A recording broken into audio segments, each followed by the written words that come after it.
देखिए, कनाडा में एक बार फिर लॉरेंस बिश्नोई गैंग ने अपने दुश्मनों को सरेआम चुनौती दी है। कनाडा की धरती पर लॉरेंस के गुर्गों ने ऐसी दहशत फैलाई कि वहां की पुलिस भी सख्त में है। और कनाडा में लॉरेंस बिश्नोई गैंग ने जो कोहराम मचाया, उसका वीडियो भी सामने आया है। पूरी खबर जल्दी से 60 सेकंड के भीतर देखिए।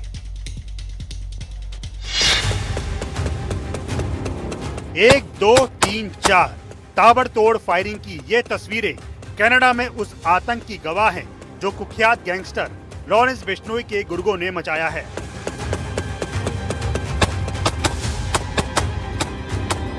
लॉरेंस गैंग ने अपने दुश्मन नवी तेसी के घर और दफ्तर और कॉम्प्लेक्स पर ताबड़तोड़ गोलियां बरसाकर पूरे इलाके में दहशत फैला दी है और ये बताने की कोशिश की कि कनाडा में अभी भी लॉरेंस का दबदबा कायम है। लॉरेंस गैंग का आरोप है कि नवी तेसी गैंग उसके नाम पर 50 लाख रुपए की वसूली कर चुका है और इसीलिए तेसी के ठिकानों पर हमला किया गया। नवी तेसी के ठिकानों पर हमले की जिम्मेदारी लॉरेंस गैंग से जुड़े फतेह पुर्तगाल ने ली और सोशल मीडिया पर पोस्ट कर चुनौती दी कि उनके लोगों को परेशान करने वालों को नहीं बख्शा जाएगा। उत्तर भारत से मानसून वापस लौट चुका है, लेकिन पर्वतीय इलाकों में एक बार फिर से मौसम का मिजाज बदल रहा है। देखिए, वेस्टर्न डिस्टर्बेंस के चलते हिमालयी इलाकों में कई जगह भारी बारिश और बर्फबारी शुरू हो चुकी है। आपको दिखा देते हैं जल्दी से हिमाचल प्रदेश का इस वक्त क्या हाल है। हिमाचल प्रदेश की ऊंची चोटियों से बर्फ गिर रही है, बादल भी बरस रहे हैं। 4 जिलों में भारी बारिश का ऑरेंज अलर्ट जारी किया गया है, वहीं 6 जिलों के लिए येलो अलर्ट है।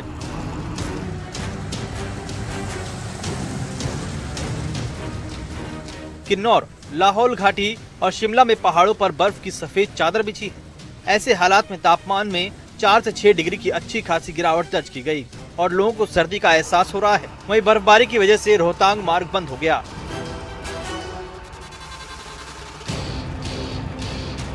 चंबा, कांगड़ा, कुल्लू और मंडी में गरज और चमक के साथ भारी से बहुत भारी बारिश का ऑरेंज अलर्ट जारी किया गया है। इन चारों जिलों में 40 से 60 किलोमीटर प्रति घंटे की रफ्तार से तेज हवाओं की भी चेतावनी है। ऊना, बिलासपुर, हमीरपुर, शिमला, सोलन, सिरमौर, किन्नौर और लाहौल स्पीति में बारिश का येलो अलर्ट जारी किया गया है।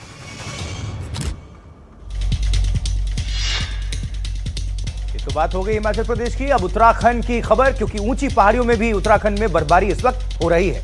केदारनाथ धाम और बद्रीनाथ धाम में सीजन की पहली बर्फबारी हुई है। इससे तापमान में जबरदस्त गिरावट है। हालांकि 4 धाम यात्रा जारी है। मौसम के बदलने से श्रद्धालुओं की परेशानियां बढ़ गई।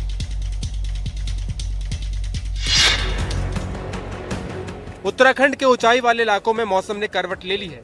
बद्रीनाथ, केदारनाथ धाम और हेमकुंड साहिब में इस सीजन की पहली बर्फबारी शुरू हो गई, जिससे पहाड़ों में सर्दी ने दस्तक दे दी है। केदारनाथ की पहाड़ियों पर बर्फ गिरनी शुरू हुई, जिसके बाद आसपास का नजारा सफेद चादर में लिपट गया।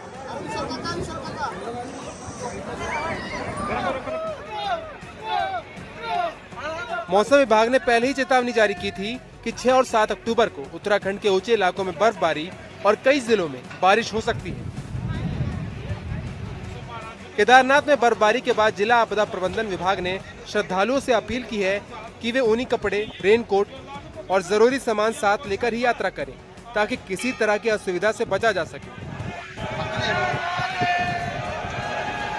हालांकि बर्फबारी शुरू होने के बाद श्रद्धालुओं को भी आगे बढ़ने में परेशानियां हो रही हैं। देखिए, मौसम का मिजाज अचानक से बदल चुका है। बेमौसम बारिश हो रही है और आपने तस्वीरें भी देखी हैं। अब आपको बताते हैं कि देश के किन राज्यों में मौसम कैसे रहने वाला है और मौसम विभाग ने इसको लेकर क्या चेतावनी दी है। एक एक करके हम आपको अलग अलग इलाके की तस्वीर रख देते हैं। दिल्ली की बात कर लें तो मानसून की वापसी 7 से 10 अक्टूबर को होगी और तेज बारिश का अलर्ट और आंधी और तेज हवाएं चलने का अनुमान है। जबकि उत्तर प्रदेश और उत्तराखंड मानसून का यहां पर जोरदार वापसी होगी। 7, 8, 9 अक्टूबर को भारी बारिश, बिजली की गरज के साथ बारिश भी होगी। उत्तर प्रदेश और बिहार की बात कर लें तो 7 और 8 अक्टूबर का यहां पर भी अलर्ट है। रुक रुक कर तेज बारिश यहां संभव है। 30 से 40 किलोमीटर प्रति घंटे की रफ्तार से हवाएं चलेगी। और हरियाणा और पंजाब की बात कर लें तो यहां पर भी 7, 8 और 9 अक्टूबर को मूसलाधार बारिश और तेज आंधी के साथ बारिश की संभावना है। देखिए, बिजली की गरज का भी अलर्ट है। महाराष्ट्र, गोवा और कोंकण में भी कुछ जगहों पर तेज बारिश की आशंका जारी की गई है और 4 दिनों तक बारिश का ये अलर्ट वहां लागू होगा। तेज हवाओं का भी अनुमान है इस इलाके में, जबकि दक्षिण भारत की बात कर लें तो राज्यों के कुछ इलाकों में बारिश का अलर्ट है। और यहां पर भी वही तेज हवाओं के साथ बिजली की गरज। तो ये मौसम की भविष्यवाणी मौसम विभाग के मुताबिक। अब आगे बढ़ते हैं, अगली खबर की बात कर लेते हैं और ये खबर है छत्तीसगढ़ से, क्योंकि छत्तीसगढ़ के दंतेवाड़ा में सुरक्षा बलों को बड़ी कामयाबी हासिल हुई है। यहां नक्सलियों की एक बड़ी साजिश को नाकाम कर दिया गया है। सुरक्षा बलों ने एक शक्तिशाली आईईडी बरामद कर उसे मौके पर ही नष्ट कर दिया, जिससे बड़ा हादसा टल गया। धमाके की ये तस्वीरें छत्तीसगढ़ के दंतेवाड़ा की हैं, जहां सुरक्षा बलों ने नक्सलियों के नापाक मंसूबों पर एक बार फिर पानी फेर दिया और नक्सलियों के प्लांट किए आईईडी बम को विस्फोट कर निष्क्रिय कर दिया। दंतेवाड़ा जिले के 7 धार मालेवाही मार्ग पर नक्सलियों ने सुरक्षा बलों को निशाना बनाने के लिए आईईडी बम प्लांट किया था, जो 5 किलो का प्रेशर कुकर बम था और जवानों को भारी नुकसान पहुंचा सकता था। खुफिया इनपुट और सर्च ऑपरेशन के दौरान सीआरपीएफ के 195 बटालियन और स्थानीय पुलिस जवानों की नजर इस आईईडी पर पड़ी, जिसके बाद बम डिस्पोजल स्क्वाड को बुलाया गया और विस्फोट कर बम को डिफ्यूज किया गया। इसी 7 धार मालेवाही मार्ग पर पिछले महीने भी आईईडी की चपेट में आने से सीआरपीएफ के 2 जवान घायल हुए थे और यही नक्सलियों ने एक बार फिर जवानों को नुकसान पहुंचाने की कोशिश की, लेकिन सुरक्षा बलों की मुस्तैदी ने उनके मंसूबों को मिट्टी में मिला दिया। देखिए, देश के कई इलाकों में बारिश थम चुकी है, लेकिन कमजोर इमारतों के गिरने का सिलसिला लगातार जारी है। ताजा मामला गुजरात का है। वेरावल में यहां पर 3 मंजिला इमारत जमींदोज हो गई, जिसमें 3 लोगों की जान जाने की खबर है। रात के अंधेरे में बिल्डिंग गिरने की आवाज से लोग सहम गए। मौके पर पहुंचे तो सब कुछ मलबे में तब्दील हो चुका था। जर्जर इमारत में कई परिवार रहते थे। 3 मौतों से इलाके में मातम पसरा है। वेरावल के खारवावाड़ इलाके में हादसा हुआ। रात 1:30 बजे के करीब ये इमारत गिरी। ये बिल्डिंग करीब 80 साल पुरानी बताई जा रही है। मरने वाले 3 लोगों में बाइक से जा रहा एक शख्स भी शामिल है।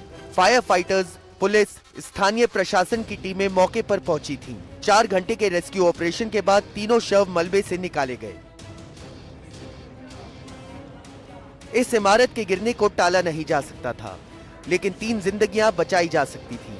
सबसे बड़ा सवाल है कि इतनी पुरानी और जर्जर इमारत से लोगों को समय रहते क्यों नहीं हटाया गया, और अगर लोग हटने को तैयार नहीं थे तो सख्ती क्यों नहीं बरती गई।